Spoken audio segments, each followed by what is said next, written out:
Hello friends, welcome to my YouTube channel. आप सभी को हमारे YouTube channel all set practice with ANP में स्वागत है।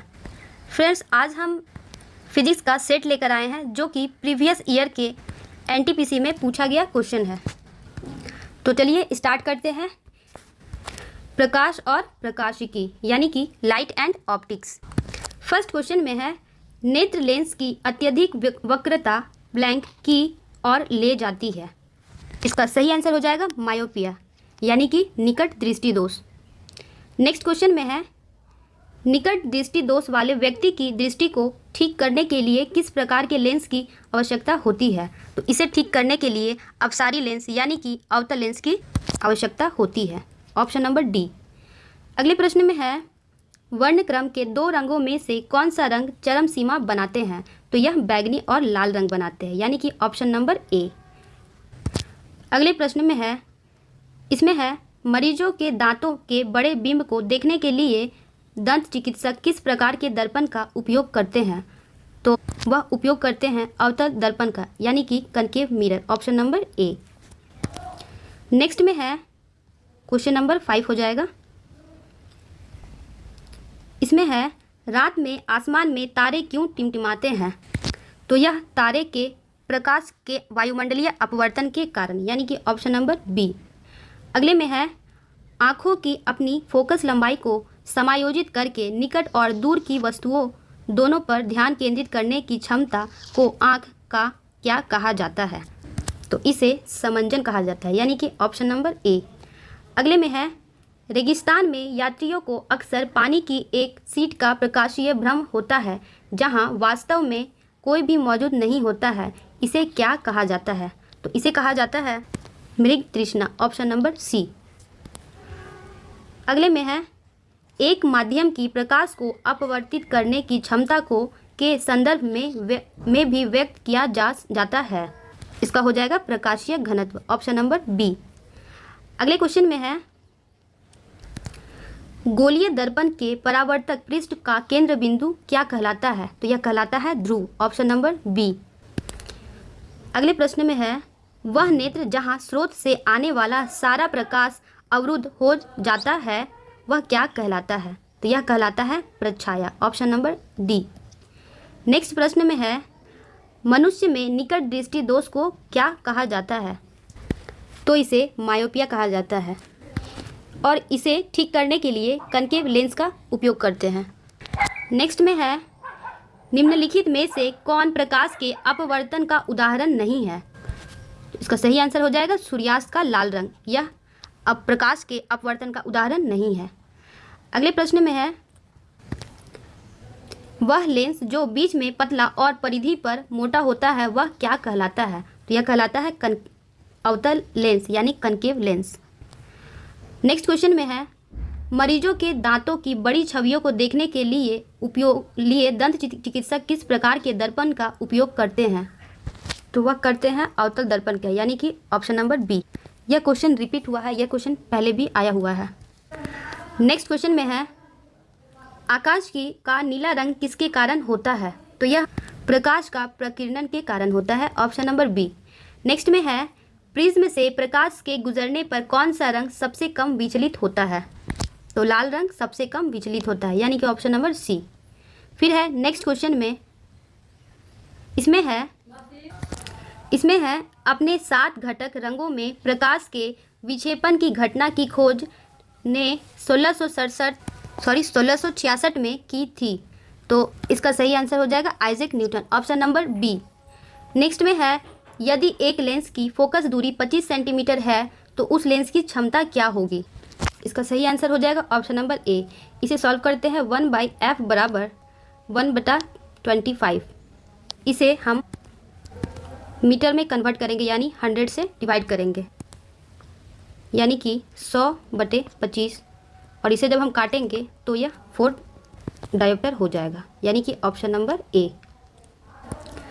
अगले प्रश्न में है, प्रिज्म के माध्यम से प्रकाश पारित करके स्पेक्ट्रम प्राप्त करने वाला पहला व्यक्ति कौन था। तो यह था Isaac Newton. Option number D. अगले प्रश्न में है, लेज़र का पूर्ण रूप क्या है। तो इसका पूर्ण रूप है light amplification by stimulated emission of radiation. Option number D. अगले में है 21 नंबर प्रश्न। इसमें है टॉर्च, सर्च लाइट और वाहन हेडलाइट में आमतौर पर किस प्रकार के दर्पण का उपयोग प्रकाश के शक्तिशाली समानांतर पुंज प्राप्त करने के लिए किया जाता है? इसका हो जाएगा अवतल यानी कनकेव। नेक्स्ट क्वेश्चन में है दृश्य विकिरण की खोज किसके द्वारा की गई? तो इसकी खोज आइजैक न्यूटन के द्वारा की गई थी। अगले प्रश्न में है हाइपरमेट्रोपिया का उपयोग करके ठीक किया जा सकता है। तो इसे ठीक करने के लिए उत्तल लेंस का उपयोग करते हैं यानी कि कन्वेक्स लेंस। नेक्स्ट क्वेश्चन में है वाहनों में रियर व्यू विंग मिरर के रूप में किस प्रकार के दर्पण का उपयोग किया जाता है? इसका हो जाएगा उत्तल यानी कि कन्वेक्स। फिर है नेक्स्ट क्वेश्चन में, इसमें है हाइपरमेट्रोपिया या दूर दृष्टि वाले व्यक्ति के लिए निकट बिंदु सामान्य निकट बिंदु से ब्लैंक दूर होता है। तो यह 25 सेंटीमीटर, ऑप्शन नंबर बी। अगले क्वेश्चन में है वे पदार्थ जिनके माध्यम से वस्तुओं को देखा जा सकता है लेकिन स्पष्ट रूप से नहीं देखा जा सकता है, यह पदार्थ कहलाते हैं। तो यह कहलाते हैं पारभासी, ऑप्शन नंबर ए। पारभासी यानी कि सेमी ट्रांसपेरेंट। नेक्स्ट क्वेश्चन में है निम्नलिखित में से कौन वस्तु से बड़ा आभासी प्रतिबिंब उत्पन्न कर सकता है? इसका आंसर हो जाएगा अवतल दर्पण, कनकेव मिरर। नेक्स्ट में है प्रकाश यात्रा करता है, इसका हो जाएगा सरल रेखा में यानी कि स्ट्रेट लाइन में। नेक्स्ट क्वेश्चन में है प्रश्न नंबर 29। इसमें है मायोपिक व्यक्ति के लिए कौन सा लेंस उपयुक्त रहेगा? तो यह रहेगा अवतल लेंस। अगले प्रश्न में है इंद्रधनुष की प्राकृतिक घटना है जो दर्शाती है। तो यह दर्शाती है फैलाव यानी कि scattering of light. Next question में है सेमीकंडक्टर इलेक्ट्रॉनिक्स में एलईडी का क्या अर्थ है? एलईडी का पूर्ण रूप है लाइट इमिटिंग डायोड यानी कि प्रकाश उत्सर्जक डायोड, ऑप्शन नंबर सी। अगले प्रश्न में है हजामत बनाने वाले के लिए किस दर्पण का उपयोग करते हैं? हजामत यानी कि सेविंग, तो इसमें अवतल का उपयोग करते हैं, ऑप्शन नंबर सी। फिर है नेक्स्ट क्वेश्चन में प्रश्न नंबर 33। इसमें है निम्नलिखित में से कौन प्रकाश के प्रकीर्णन का उदाहरण नहीं है? प्रकाश का प्रकीर्णन का मतलब है प्रकाश को विभिन्न दिशाओं में फेंकना, यानी कि जो हमारा सही ऑप्शन होगा वह हो जाएगा ऑप्शन नंबर सी, आकाश का नीला रंग, ऑप्शन नंबर सी। यह प्रकाश का प्रकीर्णन का उदाहरण नहीं है। फिर है नेक्स्ट क्वेश्चन ऊष्मा और ऊष्मप्रवैगिकी से। इसमें है केल्विन मापने के लिए जल का हिमांक कितना होता है? इसका हो जाएगा 273.15 केल्विन। अगले प्रश्न में है निम्नलिखित में से किस उपकरण का उपयोग अपेक्षाकृत उच्च तापमान को मापने के लिए किया जाता है जो भट्टियों में पाया जाता है? तो इसका हो जाएगा pyrometer, option number C. Flux meter से चुंबकीय क्षेत्र को मापते हैं और बोलोमीटर से विकिरण चुंबकीय को। नेक्स्ट में है ज्वाला 3 भागों में से बनी होती है, अंतरतम भाग, मध्य भाग और बाहरी भाग। अंतरतम भाग क्या काला क्यों होता है? तो यह जले हुए कार्बन कणों की उपस्थिति के कारण काला होता है, ऑप्शन नंबर बी। नेक्स्ट में है प्रश्न नंबर 7। इसमें है मानव शरीर का सामान्यतः तापमान क्या है? तो यह तापमान है 98.6 डिग्री फ़ारेनहाइट। अगर सेल्सियस में पूछेगा तो 37 डिग्री सेल्सियस हो जाएगा।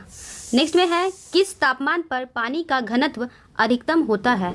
तो यह हो जाएगा 277 केल्विन, ऑप्शन नंबर डी, या फिर 4 डिग्री सेल्सियस लिख देते हैं सेल्सियस। नेक्स्ट क्वेश्चन में है यदि हम जलती हुई मोमबत्ती को कांच के जार से ढक देते हैं तो क्या होगा? तो यह जलना बंद कर देगा, ऑप्शन नंबर सी। नेक्स्ट में है तरल यांत्रिकी से। तरल यांत्रिकी यानी फ्लूइड मैकेनिक्स। इसमें है भौतिकी की कौन सी शाखा विराम अवस्था में द्रवों के गुणों से संबंधित है? इसका हो जाएगा hydrostatics, option number C. Next में है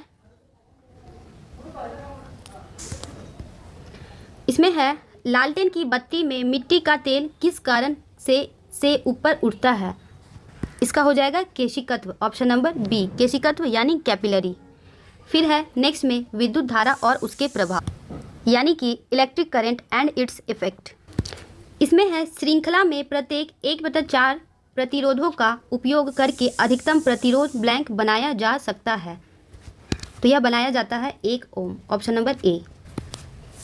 इसका हो जाएगा 1/4 प्लस 1/4 प्लस 1/4 प्लस 1/4 यानी कि 4/4। इसे हम जब काटेंगे तो यह हो जाएगा 1 ओम।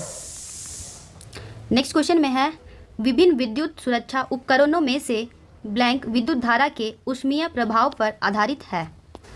इसका आंसर हो जाएगा फ्यूज। Option number A.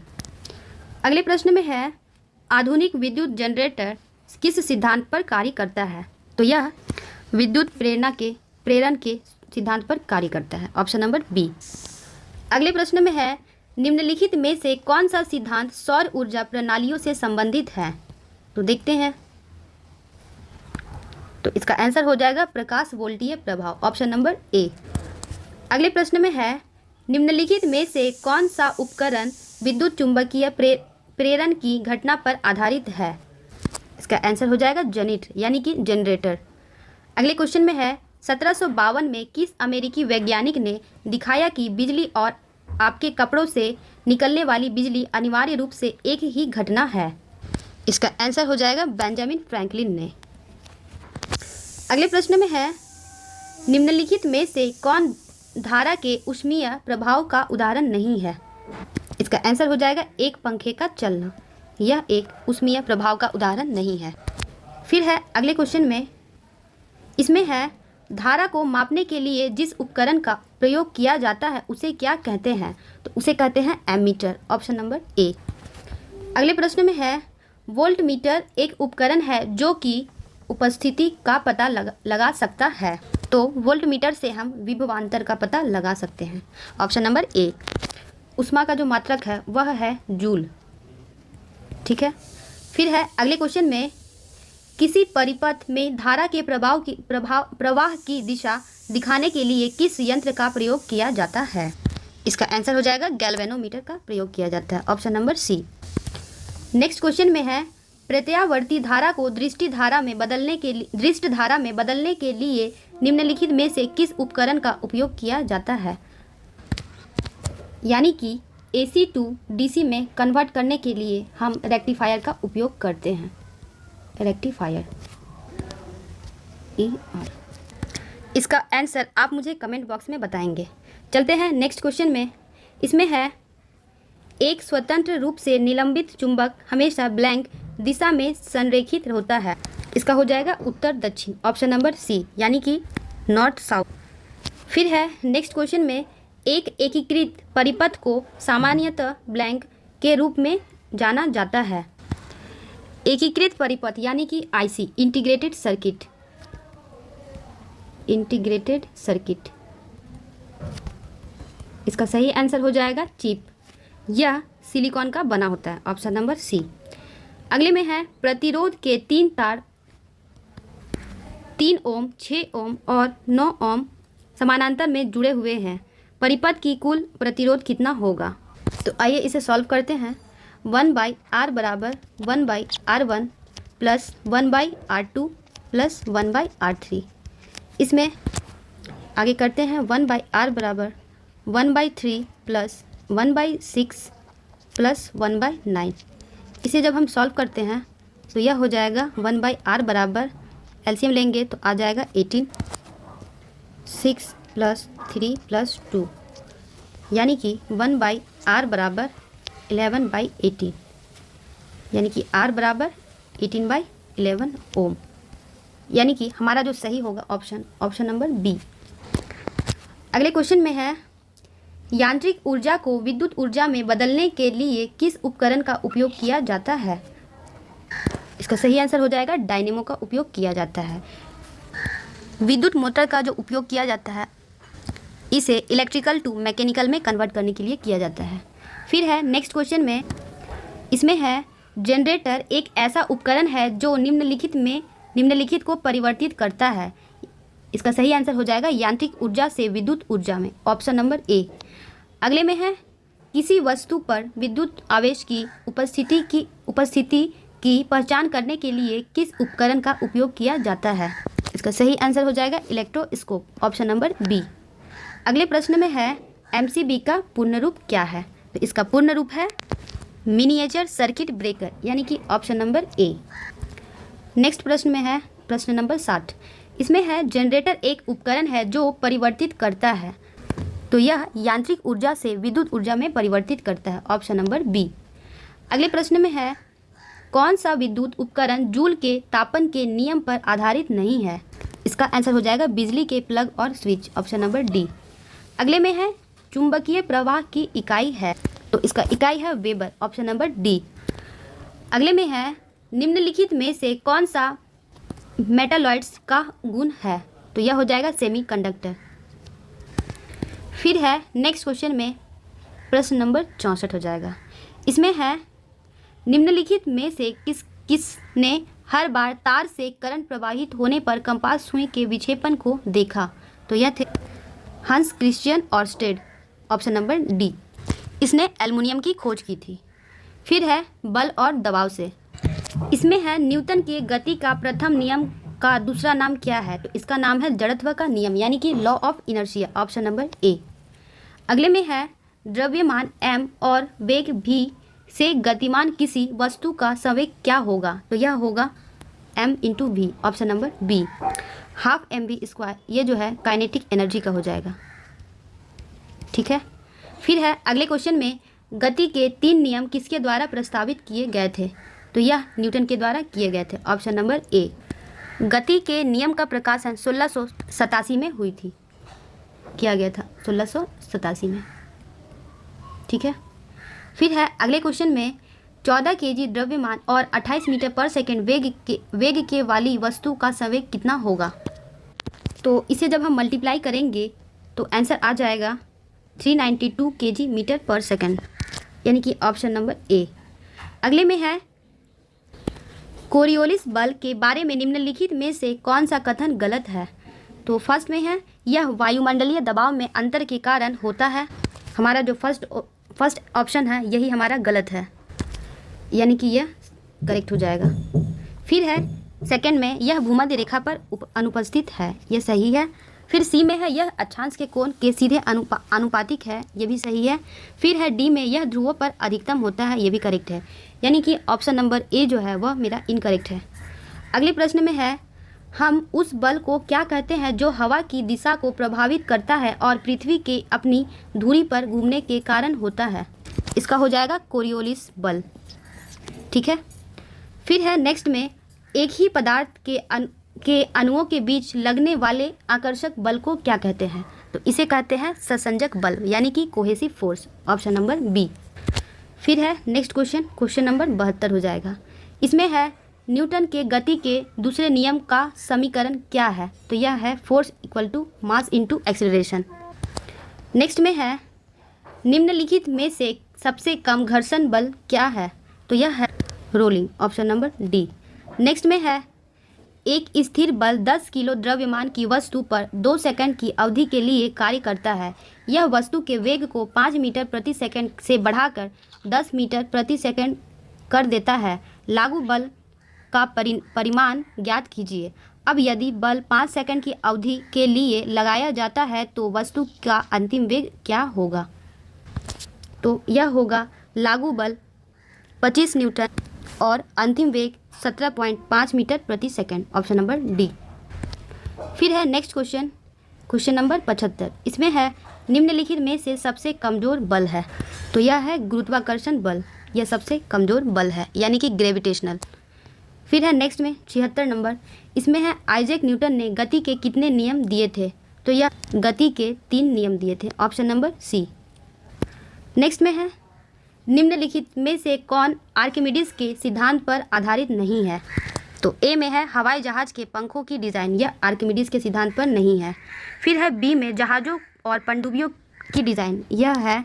फिर सी भी है और डी भी है, यानी कि ऑप्शन नंबर ए करेक्ट हो जाएगा। फिर है नेक्स्ट क्वेश्चन में द्रवों में घर्षण क्या कहलाता है? तो यह कहलाता है श्यानता, चिपचिपापन, यानी कि विस्कोसिटी। फिर है नेक्स्ट क्वेश्चन में इसमें है गति ओडोमीटर से उस तरह संबंधित है जैसे दबाव ब्लैंक से संबंधित है। तो इसका हो जाएगा बैरोमीटर से। नेक्स्ट में है ध्वनि से क्वेश्चन। इसमें है निम्नलिखित में से किस माध्यम से ध्वनि गति नहीं कर सकती है। तो यह हो जाएगा निर्वात से यानी कि वैक्यूम से। अगले क्वेश्चन में है एक सभागार में ध्वनि की निरंतरता ध्वनि के बार बार परावर्तन की परिणाम है और इसे ब्लैंक कहा जाता है। तो इसे कहा जाता है अनुरणन यानी कि ऑप्शन नंबर डी। फिर है नेक्स्ट क्वेश्चन में, इसमें पूछा गया है सोनार का पूर्ण रूप क्या है। तो इसका पूर्ण रूप है साउंड नेविगेशन एंड रेंजिंग यानी कि ऑप्शन नंबर ए। फिर है अगले क्वेश्चन में, इसमें है निम्नलिखित में से किसका उपयोग धातु के ब्लॉकों में छिद्र एवं दरार का पता लगाने के लिए किया जाता है।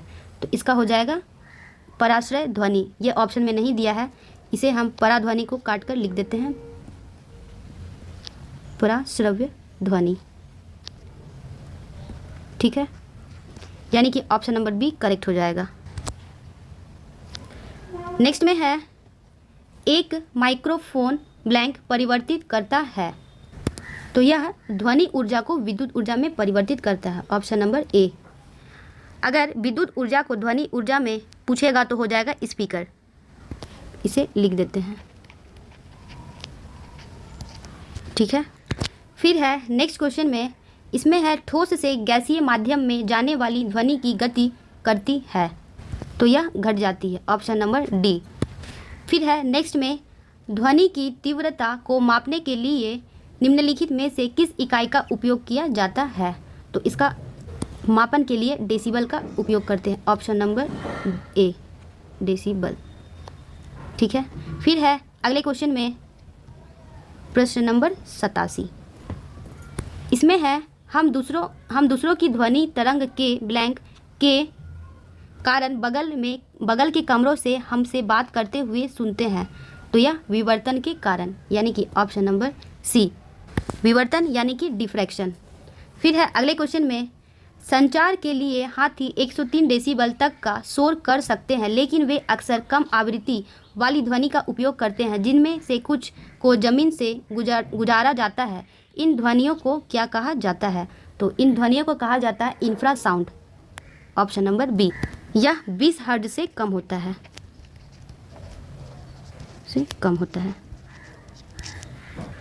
नेक्स्ट में है सोनार तकनीकी का प्रयोग करके किसका निर्धारण करने के लिए किया जाता है। तो इसका हो जाएगा समुद्र की गहराई मापने के लिए, ऑप्शन नंबर बी। फिर है अगले प्रश्न में प्रश्न नंबर 90। इसमें है मनुष्यों के लिए श्रव्य तरंगे वह है जो आवृत्ति परास 20 हर्ट्ज से 20,000 हर्ट्ज के बीच है, ऑप्शन नंबर डी। फिर है नेक्स्ट क्वेश्चन में, हवा में ध्वनि की गति क्या है। तो इसकी गति है 332 मीटर पर सेकेंड। ये गलत दिया हुआ है, इसे हम करेक्ट कर लेते हैं 332 मीटर पर सेकेंड। 343 आपको बुक में भी कहीं कहीं मिलेगा, लेकिन इसका जो सही आंसर होगा वह 332 मीटर पर सेकेंड हो जाएगा। फिर है नेक्स्ट क्वेश्चन में, बार बार परावर्तन जिसके परिणाम स्वरूप ध्वनि दीर्घ स्थायित्व में रहती है ब्लैंक कहलाती है। तो यह कहलाती है अनुरणन, ऑप्शन नंबर ए अनुरणन यानी कि रिवर्बरेशन। फिर है अगले क्वेश्चन में, इसमें है सोनार एक उपकरण है जो वस्तुओं की दूरी, दिशा और गति को मापने के लिए अल्ट्रासोनिक तरंग का उपयोग करता है। तो इसका सही आंसर हो जाएगा पानी के नीचे, ऑप्शन नंबर डी। फिर है नेक्स्ट क्वेश्चन में, मानव द्वारा सुनी जा सकने वाली ध्वनि की न्यूनतम आवृत्ति क्या है। तो यह है 20 हर्ट्ज, यानी कि देखते हैं ऑप्शन नंबर सी में है। ठीक है, यह ध्वनि की न्यूनतम आवृत्ति है। अगले प्रश्न में है, मस्तिष्क जिस तरह से उत्सर्जित ध्वनि की आवृत्ति की व्याख्या करता है उसे क्या कहा जाता है। तो उसे कहा जाता है पिच, ऑप्शन नंबर सी। अगले में है गुरुत्वाकर्षण से। इसमें है यदि किसी व्यक्ति का द्रव्यमान पृथ्वी की सतह पर 60 केजी है तो चंद्रमा की सतह पर उसी व्यक्ति का द्रव्यमान कितना होगा। तो इसका द्रव्यमान होगा 60 केजी, ऑप्शन नंबर सी। फिर है नेक्स्ट क्वेश्चन में, सापेक्षता का सिद्धांत संबंधित है। तो यह अल्बर्ट आइंस्टीन से है, ऑप्शन नंबर डी। अगले में है उस विश्व प्रसिद्ध वैज्ञानिक का नाम बताइए जिसे उसने उनके सापेक्षता के सिद्धांत पर के लिए जाना जाता है। इसका भी हो जाएगा Albert Einstein, option number C. फिर है नेक्स्ट क्वेश्चन, ये हो जाएगा 99 नंबर। इसमें है ग्रहों की गति का नियम किसने प्रतिपादित किया? तो यह किए थे जोहान्स केपलर ने, ऑप्शन नंबर डी। अगले में है 1921 में अल्बर्ट आइंस्टीन को ब्लैंक के लिए नोबेल पुरस्कार से सम्मानित किया गया था। तो इसे प्रकाश विद्युत प्रभाव के लिए किया गया था, ऑप्शन नंबर ए। रेडियो धर्मिता की जो खोज की थी वह की थी हेनरी बेकरेल ने।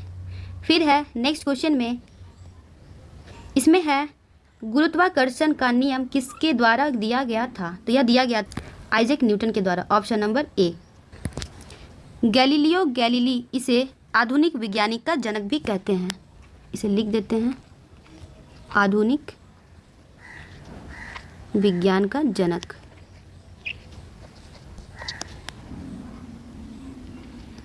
चलते हैं नेक्स्ट क्वेश्चन में।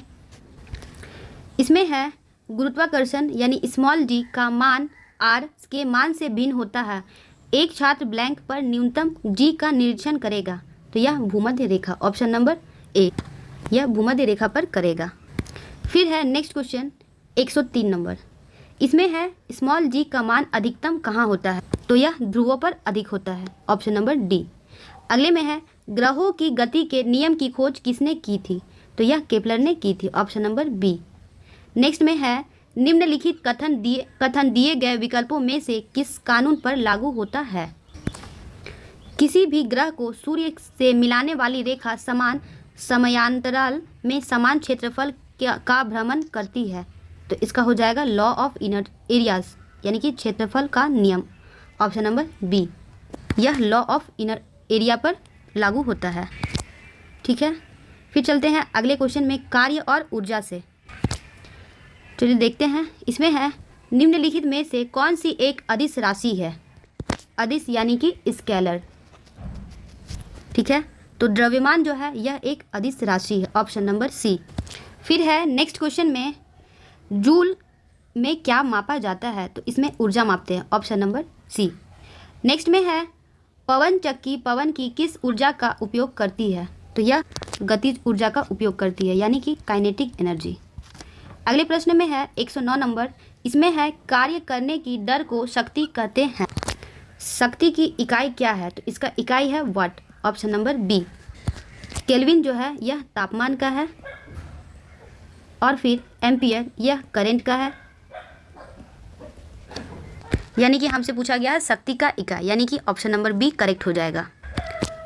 1 हॉर्स पावर इक्वल टू, एक minute, horse power equal to 746 watt. Next question में है 110 नंबर। इसमें है निम्नलिखित में से कौन एक गैर नवीकरणीय संसाधन नहीं है? तो सौर ऊर्जा जो है यह एक गैर नवीकरणीय संसाधन नहीं है। नेक्स्ट क्वेश्चन में है 111 नंबर। इसमें है रासायनिक ऊर्जा को विद्युत ऊर्जा में बदलने के लिए निम्नलिखित में से किस उपकरण का उपयोग किया जाता है? तो इसका हो जाएगा बैटरी। अगले प्रश्न में है विद्युत ऊर्जा को यांत्रिक ऊर्जा में बदलने के लिए किस उपकरण का उपयोग किया जाता है? तो इसका हो जाएगा इलेक्ट्रिक मोटर का। फिर है अगले में ऊर्जा हस्तांतरण का 10% नियम किसके द्वारा दिया गया था? तो यह दिया गया था रेमंड लिंडमैन के द्वारा, ऑप्शन नंबर बी। अगले प्रश्न में है किसी वस्तु पर कार्य करने वाला बल द्वारा किया गया कार्य बल की दिशा के तय की गई दूरी से गुना किए गए बल की मात्रा के बराबर होता है। निम्नलिखित में से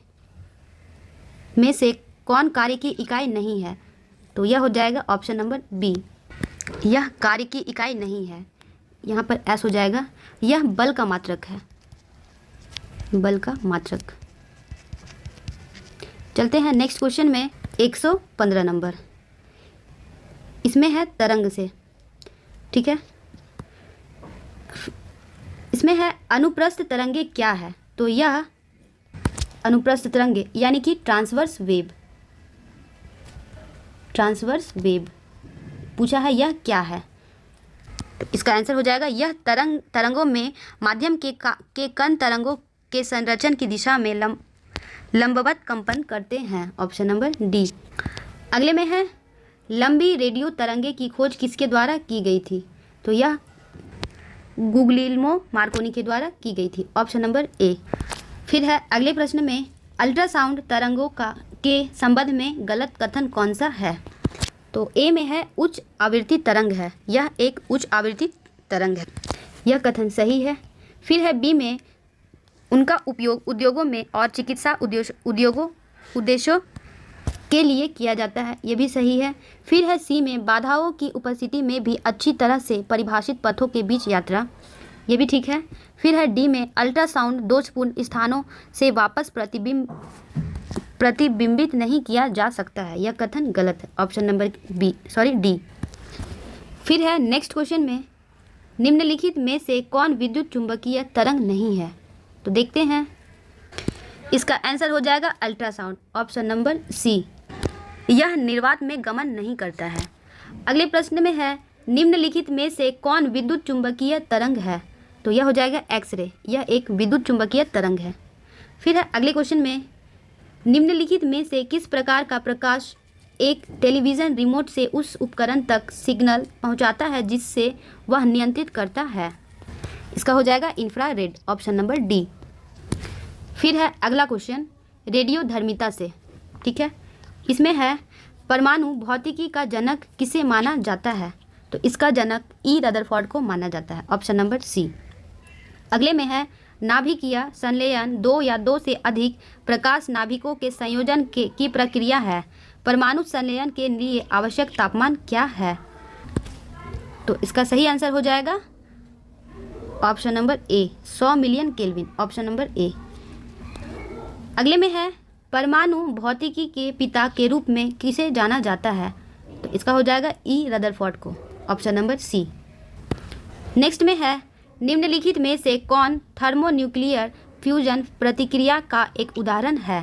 तो इसका हो जाएगा हाइड्रोजन बम, यह एक थर्मोन्यूक्लियर फ्यूजन प्रतिक्रिया का उदाहरण है। नेक्स्ट क्वेश्चन में है खोजें से, इसमें है मानकीकृत पैमाने के साथ आधुनिक पारा थर्मामीटर का आविष्कार किसने किया? तो इसका आविष्कार डेनियल ग्रेबियल फारेनहाइट ने किया था। Option number C. फिर है नेक्स्ट क्वेश्चन में एक्सरे की खोज किसके द्वारा की गई थी? तो इसकी खोज डब्ल्यू रोएंटजेन ने की थी, यानी कि जो सही ऑप्शन होगा वह हो जाएगा option number B, W Roentgen. Next फिर है इकाइयाँ और माप से, इसमें है बल का एसआई मात्रक क्या होता है? तो इसका एसआई मात्रक होता है न्यूटन, और डाइन जो है यह सीजीएस मात्रक है। अगले प्रश्न में है लेंस की क्षमता का एसआई मात्रक क्या कहलाता है? तो यह कहलाता है डायोप्टर। Option number C. अगले में है ध्वनि की एसआई इकाई का नाम किस भौतिकी विज्ञानी के सम्मान पे रखा गया था? इसका सही आंसर हो जाएगा Heinrich Rudolf Hertz. Option number C. Next है 130 नंबर, इसमें है प्रतिरोध की एसआई इकाई क्या है? तो इसका एसआई इकाई है ओम, यानी कि रेजिस्टेंस का पूछा गया है। फिर है अगले क्वेश्चन में एक प्रकाश वर्ष ब्लैंक की एक इकाई है, तो यह दूरी की एक इकाई है। Option number A. अगले में है चुंबकीय प्रवाह की एसआई इकाई क्या है? तो इसकी एसआई इकाई है Weber. Option number B. Next में है निम्नलिखित में से कौन एक सदिश राशि है? सदिश राशि यानी कि वेक्टर, तो इसका सही आंसर हो जाएगा शक्ति, यह एक सदिश राशि नहीं है। फिर है अगले क्वेश्चन में 134 नंबर बल की इकाई क्या है? तो इसकी इकाई है केजी मीटर पर second square. Option number D. Next में है रेडियोधर्मिता का एसआई इकाई क्या है? रेडियोधर्मिता यानी रेडियो एक्टिविटी, तो इसका इकाई है बेकेरल। ऑप्शन नंबर देखते हैं, ऑप्शन नंबर ए में है, ठीक है। नेक्स्ट में है फिर दाब का एसआई मात्रक क्या है? तो दाब यानी कि प्रेशर का एसआई मात्रक है पास्कल। Option number B. फिर है अगले में निम्नलिखित में से कौन एक अदिश राशि है नहीं है? तो बल जो है वह एक अदिश राशि नहीं है। Option number C. नेक्स्ट में है विविध से, इसमें है ऑटोमोबाइल एक उपकरण लगा होता है जो तय की गई दूरी को दर्शाता है, इसे चुनिए। तो यह हो जाएगा ओडोमीटर, ऑप्शन नंबर ए। यह तय की गई दूरी को दर्शाता है। फिर है नेक्स्ट क्वेश्चन में, हवा की गति मापने के लिए निम्न में से किस उपकरण का उपयोग किया जाता है? तो इसकी गति मापने के लिए एनीमोमीटर का उपयोग करते हैं, ऑप्शन नंबर बी। फिर है नेक्स्ट क्वेश्चन में 140 नंबर। इसमें है हाइग्रोमीटर क्या मापता है? तो यह आर्द्रता को मापता है, ऑप्शन नंबर ए। अगले में है E=mc² का समीकरण किसने दिया था? तो यह दिया था अल्बर्ट आइंस्टीन ने, ऑप्शन नंबर सी। अगले में है निम्नलिखित कथन किसने कहा? हम भारतीयों के विद्युत श्रेणी है जिन्होंने हमने गिनना सिखाया, जिसके बिना कोई सार्थक वैज्ञानिक खोज नहीं हो सकती है। तो यह अल्बर्ट आइंस्टीन का कथन है, ऑप्शन नंबर डी। फिर है अगले में, भारत की त्रिस्तरीय परमाणु ऊर्जा कार्यक्रम किसने तैयार किया? तो यह किया था Homi Jahangir Bhabha, option number A. फिर है 144 नंबर। इसमें है 2012 में आईआईटी कानपुर में तापमान नियंत्रित ग्रीन होम बनाने की प्रेरणा कहाँ से मिली? तो यह कोकून संरचना से मिली, ऑप्शन नंबर डी। फिर है नेक्स्ट क्वेश्चन में, निम्नलिखित में से कौन सुमेलित नहीं है? तो ए में है कंपास, इसका है नेविगेशन के लिए उपयोग किया जाता है, यह सही है। फिर है और उत्तर दक्षिण दिशाओं को इंगित करता है, यह कथन सही है। फिर है बी में साइक्लोट्रॉन छोटे परमाणु वाले चक्रवातों को मापता है, यह कथन गलत है, यानी कि हमसे सुमेलित नहीं है वो पूछा गया है, यानी कि यह सुमेलित नहीं है। साइक्लोट्रॉन जो है वह इलेक्ट्रॉन त्वरण से संबंधित है, यानी कि ये ऑप्शन गलत है।